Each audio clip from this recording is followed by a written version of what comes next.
Well, hi, I'm Umesh Vazirani. I'm the Research Director for Quantum Computing at the Simons Institute at UC Berkeley.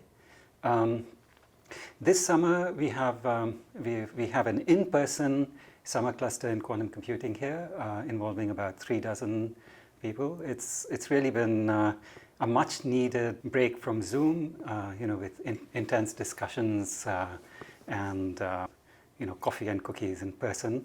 I'm really glad we have my co-organizers for this summer cluster, Henry Yuen, Sandy Irani, and James Whitfield. We have another co-organizer, Urmila Mahadev, who unfortunately was not able to be here with us. But this is a great opportunity to talk to them about their expertise. Sandy works in quantum complexity theory, and it's a really interesting subject. And Henry Yuen works on quantum protocols and the nature of entanglement. And James Whitfield works on quantum chemistry and how you would solve these problems using quantum algorithms. So,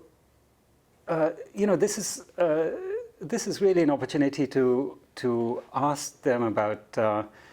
Sort of to cut to the chase and describe in a way that's accessible more widely, what are the key new developments or the ways of thinking about their subjects? And I'd like to start with Sandy.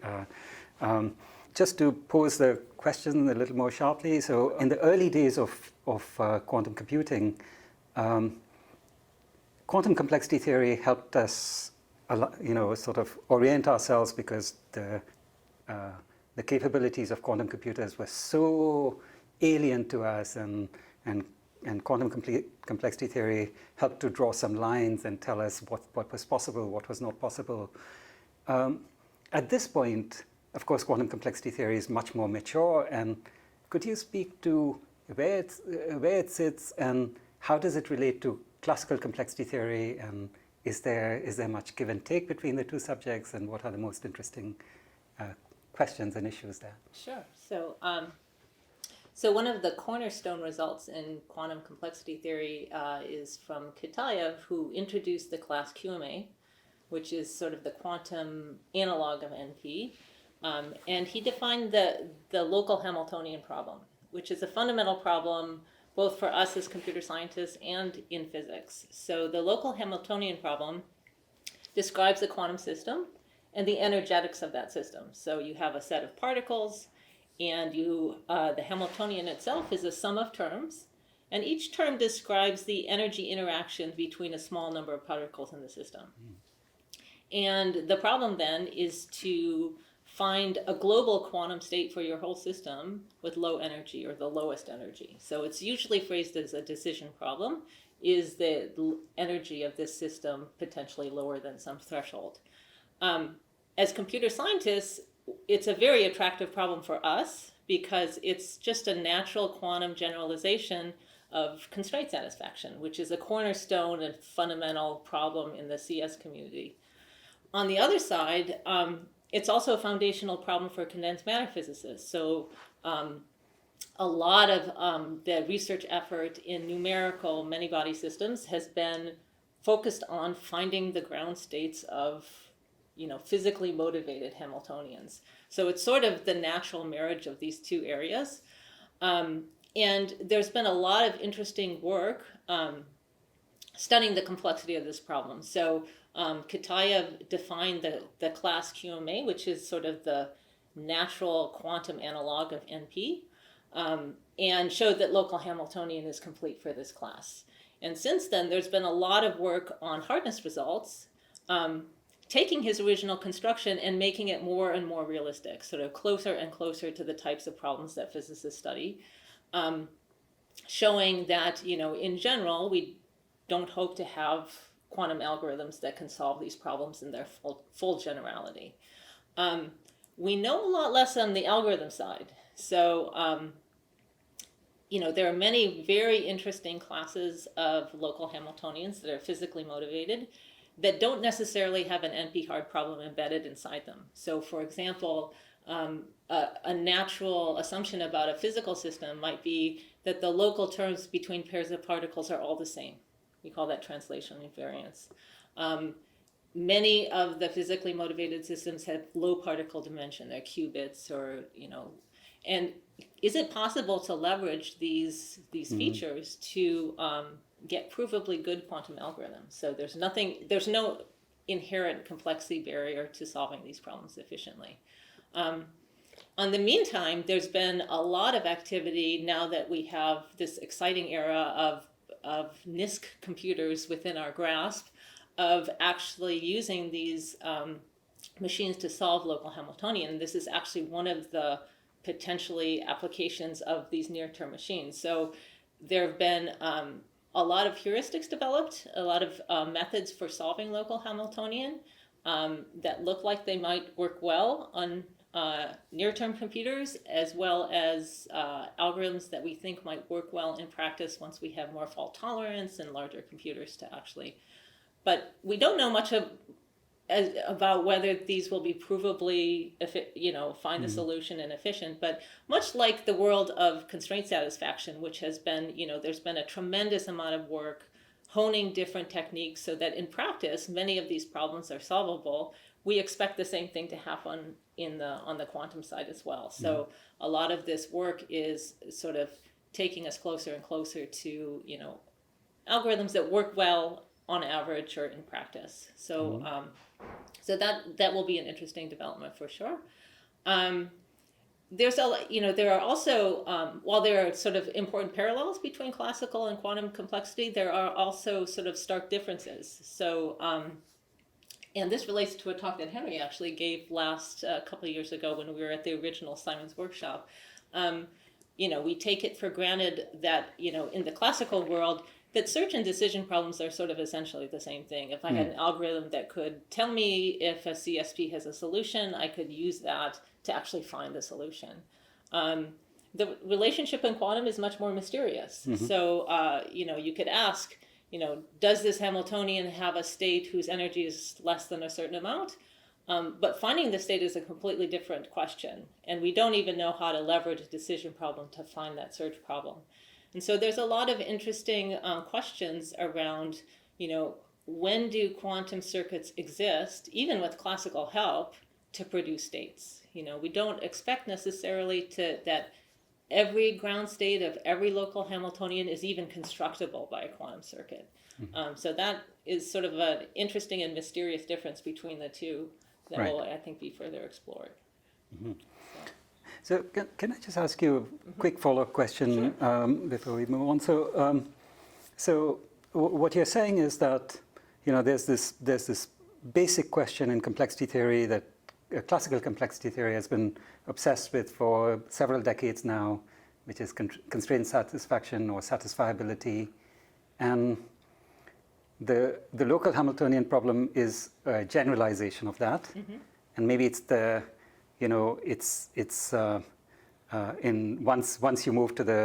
once you acknowledge that we live in a quantum world, that's the right question to ask, and now it has some commonality and some differences with satisfiability, maybe more differences or there are completely new features that now appear once you start looking at it.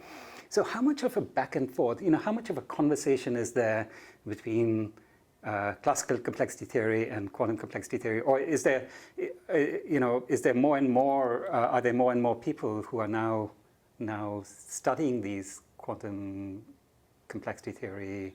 This quantum sort of generalization of CSPs and satisfiability, or more techniques that are going back and forth between the two. I think there's a fair amount, and there's sort of many people who have been working in classical complexity over the years are now sort of, it's a natural step to start to work on some of these problems in quantum.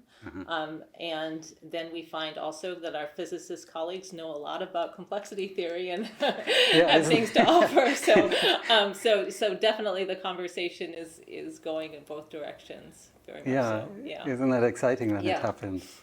That's great. Great, thank you. Sure. Maybe turning to you, Henry. Again, just from the very early days of quantum computing, one of the one of the resources that quantum mechanics brings to the table is entanglement. And the role of entanglement in the power of quantum computing, this was heavily debated in the early days, where I remember back in these workshops in Torino, we used to keep going back and forth on this. But at this point, there's just a completely different level of appreciation of what entanglement brings to the table, both through randomness, certification, and through these verification protocols that you've been working on. So can you describe where things stand and what we know about all this subject now? Sure. So in the last few years, something that I've been really interested in and thinking a lot about is the power of entanglement in something called interactive proofs. Mm-hmm. So in particular, the setting that I've been interested in is, what happens if you have a classical polynomial time verifier who's trying to determine whether some statement is true or not. Such a statement could be, is a formula satisfiable, or is a local Hamiltonian have a low ground energy, or any sort of formal computational yes or no question. And the verifier gets to interact with two all-powerful provers who share entanglement. And the verifier interacts with these provers, and at the end of the day, the verifier has to determine whether it believes the statement is true or not. The provers are trying to convince the verifier that the statement is true, but they're not necessarily trustworthy. So the verifier has to figure out what the right answer is. And it turns out that when these provers are equipped with entanglement, the ability of the verifier to verify statements becomes vastly more powerful than what is possible in the classical setting when the provers don't have entanglement. And it really shows that, at least in this interactive proof setting, entanglement is an amazingly powerful resource. And one of the things that we discovered recently, and this is something that I worked on with Chengfeng Ji, Anand Natarajan, Toma Vidic, and John Wright, is that we discovered this a polynomial time verifier can verify problems as hard as the halting problem. And this is only possible when the provers share entanglement. So that's one of the things that has been discovered in the last few years. Entanglement really enhances the power of verifiability. Can you say a little bit about in what way it unlocks this power? So what is it about entanglement? Yeah, it's a good question. So this part is somewhat mysterious because on the surface it seems like maybe this explains the role of entanglement in quantum computations and so on. But I think the way I think about it now is this entanglement that's shared by the provers is used as a way for the verifier to ensure that the provers generate randomness. So really what the verifier wanted to verify is, for example, in the case of the halting problem, does a Turing machine halt? Right, and this is a notoriously difficult problem. Right, it's not solvable in any amount of time. But let's say the provers knew. The verifier just wants to know, does it halt or not? And the way that the verifier can get the provers to prove this in a verifiable way is by first checking that the provers can generate an enormous amount of randomness, far more than if the verifier has polynomial time, then it can ask that the provers generate an exponential amount or doubly exponential amount or an unlimited amount of randomness. Mm-hmm. And somehow this randomness plays a crucial role in checking these computational statements. Great.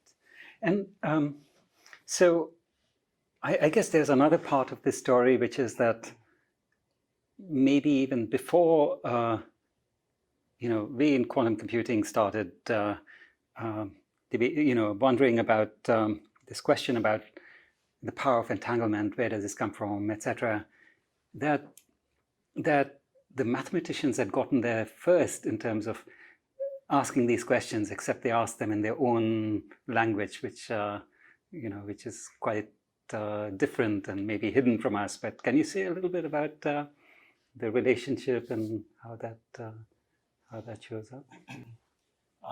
Yeah. So one of the one of the surprising consequences of this result about the interactive proofs with entanglement is that it has an implication for questions in pure mathematics that people have been thinking about for decades, longer than quantum computing has been around.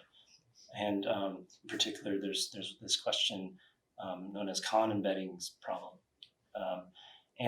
This question comes from operator algebras, and it's formulated in a very abstract way. And it's a question about whether these infinite dimensional von Neumann algebras, which are these like highly abstract mathematical objects, can they always be approximated by finite dimensional matrices?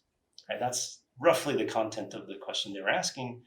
When they formulated this, they weren't thinking of interactive proofs or Turing machines or quantum entanglement or things like that. But the surprising thing is that the fact that these interactive proofs with entanglement are so powerful actually gives an answer to this operator algebras question. And the connection between the two is pretty surprising. It kind of goes through this long winding road. But now we have this connection, and one of the things that people are trying to understand, including myself, is really what goes on in this connection and why is it there, and what's essential and what's not essential. Yeah, that's fascinating. Oh, great. So turning to you, James. So you work in quantum chemistry, which is quite a which means that you bring to the table both your expertise in chemistry as well as quantum computation. So and you're thinking about questions about what kind of algorithms, how are we actually going to use quantum computers? And this is one of the most promising directions that we think of, quantum simulation. Can you say what's there's a lot to say about this field, but can you describe to us I think it's really exciting where quantum computing is now. I mean, with the advent of NISQ scale quantum computers, we now have this opportunity to use quantum devices in ways that we've only talked about in theory. Like you were mentioning earlier, a lot of these ideas have come up a long time ago that people have been developing, but now we actually have the devices to actually go play and see if it actually works. And I think it's really fascinating, trying to build up the theory of, like you said, computational complexity, where you have this question of, if we built a quantum computer, is there something practical we can do with it? And what should we not aim to do with it? What should we aim to do with it? And I think that's a lot of the things that really drag me into this area of quantum complexity, to start thinking about what are some of the limits and how do I understand them, and bring them back into quantum chemistry, bring them back into quantum and back into computational physics, and how do we actually understand how to simulate things, what we should be trying to simulate, what we shouldn't be trying to simulate. One of the recent results we had actually with Sandy, as well as some other co-authors from the Simons Institute, was thinking about what are some of the features of electronic structure problems that make them difficult to simulate, going back to this QMA question. And so a lot of what I've been thinking about, a lot of what's been driving my work, is thinking about, can we actually reach quantum supremacy in a way that's practical, right? So a lot of the efforts around quantum supremacy, around very theoretical models, random circuit sampling, boson sampling, a lot of sampling problems, but how do we go back and apply this to quantum chemistry? Can we go back and apply this to quantum chemistry? Can we understand how these algorithms can be used to understand something about the physical world around us? I think this was a large push for why people even developed quantum computers in the first place. And I think now we're getting to the point we can see if that can be realized. Can it be realized now? Do we need to wait longer? If it does get realized, how well is it realized? Is it a huge difference? Is machine learning able to enter into this conversation in a way that's useful and interesting, to also be able to pair these things up? We've talked a lot at Simons Institute about machine learning, about quantum complexity, quantum computation, but then trying to see how these things all go back and apply to computational problems. How do we actually take these algorithms and actually see if they can actually improve what's being done now? And I think that's the right way to understand quantum supremacy, when we can do something practical as well, not just theoretically. I see. And I would imagine that this is particularly hard in quantum chemistry, given that there's this long history of techniques and tricks, and that people, chemists have been very busy over many decades finding really efficient classical ways of getting at answers. So can you say a little bit about that? Yeah, I can say some really interesting things. I think with Simon's Institute having a very heavy emphasis on computation, you also note that Alan Turing's papers before you have digital computers as well. Computational chemistry also starts off before you have digital computers. Hartree from Hartree-Fock fame actually cites a computer, but it's from the Naval the Royal Observatory. So it's a person who just did the computations by hand. Oh, that's right, the computer. That's right, yeah. Computational complexity is a totally different thing when you have a pencil and paper. So also programming, right? Dynamic programming. Exactly. It was pencil and paper. Exactly. Quality control, same thing, right? You have 5, computational engineers doing the problem, which one do you test? Tolerance, all these beautiful ideas that you can see are already tightly intertwined, right? So ideas of topology already come into quantum chemistry, talking about whether molecules are connected or not. You have graph theory entering into, molecular structures and things of this nature. You have a lot of questions from local Hamiltonian problems entering into what are the ground states of these problems. You have questions about how does these interact with one another. You have open system questions. You have so many interesting things that come in, and with a large area, you can talk about higher energy physics, you can talk about field theories, you can go all the way down to low energy theories like quantum chemistry, talking about valence reactions, things of this nature that really give us a nice way to understand what computers can and can't do. And I think that's really where this understanding of what theoretically a computer is helps us understand what we can do practically. And I think it's a two-way conversation.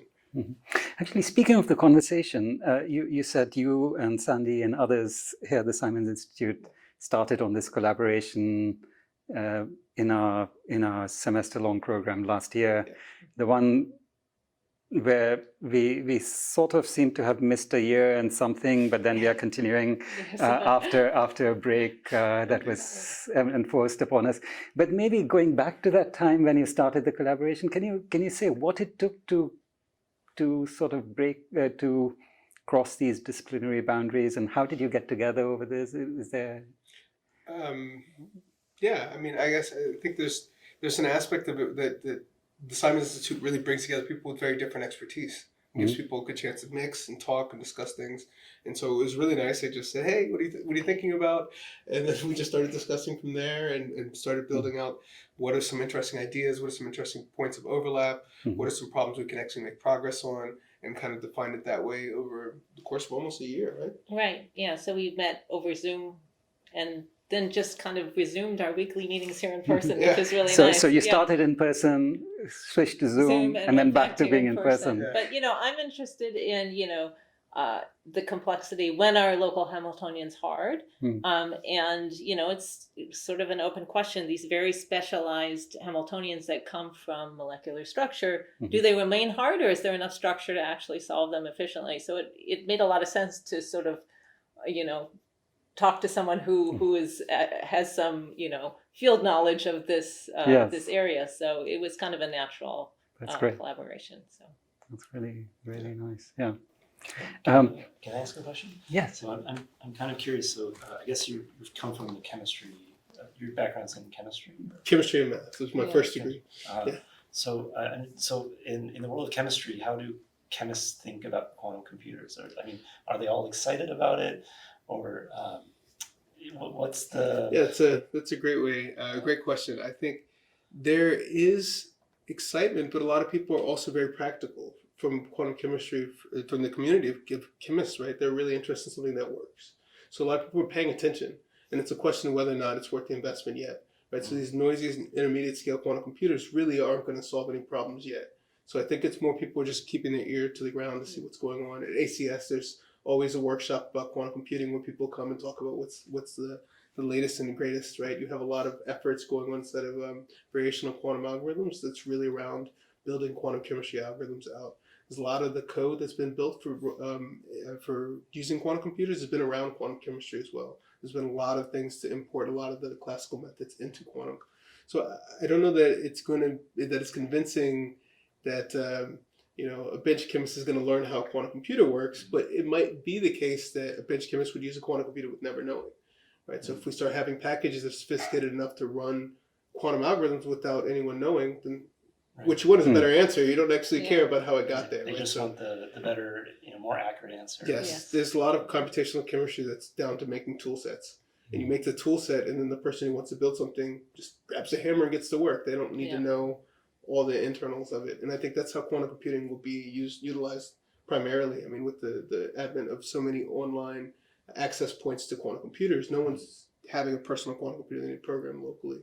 So it's going to be all cloud-based. And then if you're doing cloud-based computational chemistry, might as well call a quantum computer while you're calling a cloud server. So Actually, we're just following up on that. In various areas, maybe condensed matter physics, there are these quantum-inspired classical algorithms. Just thinking about quantum computation has helped inspire a different way of doing classical computation. So, is there much of that in chemistry yet? There has been plenty. I think we're discussing entanglement, and entanglement structure gives rise to this beautiful theory of matrix product states and tensor networks. And a lot of these tensor network decompositions have been applied to quantum chemistry. And in fact, they're being applied to quantum chemistry, so quantum algorithms around doing improved decompositions. But a lot of this is around understanding how entanglement actually constrains your computational power. So I think when you have certain aspects of your Hamiltonian that make it easy to simulate, or perhaps doesn't generate a large amount of entanglement, then you can do a lot of tricks to actually get away with a lot of things. That's fascinating. Can I turn to something else? You've been involved in a lot of education efforts in quantum computing, reaching beyond the university. Can you speak a little bit to that, given the great amount of general interest in the subject? Yeah, I can say, it's been really fascinating to watch quantum computing grow and to really think about how to explain quantum computing in better and better ways. My first PhD student to graduate, Kanav Satia, started a company, QBraid, shortly after he graduated. And before he even started that company, part of it comes out of this efforts that we're doing at Dartmouth to just think about quantum computing in very open spaces and very fun ways that you can kind of come, play, learn, and go on. We had a pizza and programming experience on campus where there was pizza in the afternoon. Some researchers from IBM had came to Dartmouth College, and we just kind of sat around, and everyone got a chance to just play on computers. There was some prefabbed quantum algorithms to work on, and there was some discussion. Everyone could walk around and talk. Very open learning environment. Learn whatever you wanted, and then that turned into making an online platform for people to learn, where people could just play around with different quantum algorithms and just play around and just kind of explore. And so out of that came this idea of QBraid, which is a company that actually Sandy's on the board of. And this QBraid company has done a lot of efforts to help make quantum computing accessible, to allow people to explore quantum computing. We deployed it inside of several summer schools. We've used it at a local high school inside of Hanover, New Hampshire. And it's a very nice place to start learning quantum computing. And from there, I've been involved in several other organizations that are doing a lot of quantum outreach. So IBM has an HBCU center where they're working with historically Black colleges and universities, and I'm on the board there. Qubit by Qubit, which is a coding school where they're doing a lot of information for high school students. They've actually gotten their high school classes accredited for high school students that are taking it to go to their principals and actually get high school credit for it. So that's also been really impressive to be on the advising board there. Yeah, I guess trying to just help these things grow. Well, I became a fan of QBraid because I used it in my undergraduate class. So I had 75 really enthusiastic undergraduate students learning about quantum computing. And so I designed the labs and used QBraid. And it was great because I couldn't assume any prior programming experience because they were coming from different departments. But it was sort of a level playing field. Everyone could sort of get on and get running right away. So it was very, very nice platform to use. So. Yeah. So that's the experience I've had too with quantum computing classes. That there's a unusually high degree of interest in them. So is this a general phenomenon? They were very excited. So it was an upper division class, so they chose to take it, but to have 75 really enthusiastic, my online office hours, so this was all online because that's, that was the state of the world at the moment. Yeah. My online office hours were packed, not just asking about how do you do problem number 3 on the homework, but just with all kinds of interesting questions about quantum computing in general. So it was a fun class to teach, and they really enjoyed kind of the hands-on. I think some students learn better with pencil and paper, and some have to get in and do a little coding before they really grasp it. So it was great to have both in the class. So it's fun. Yeah, in this last spring I taught a class, and there was also a lot of interest. And I was just thinking, like when I took my first quantum computing class 10 years ago, it was a very different world. Like the teacher was struggling to get more than 10 people in the class. And now this class I was teaching, there's a waiting list that was as large as the class. And it's very different times. Oh, it's very exciting, yeah. Well, thank you very much. This was a really fun conversation. Yeah. Thanks a lot. Indeed, thank you. It's good to be here.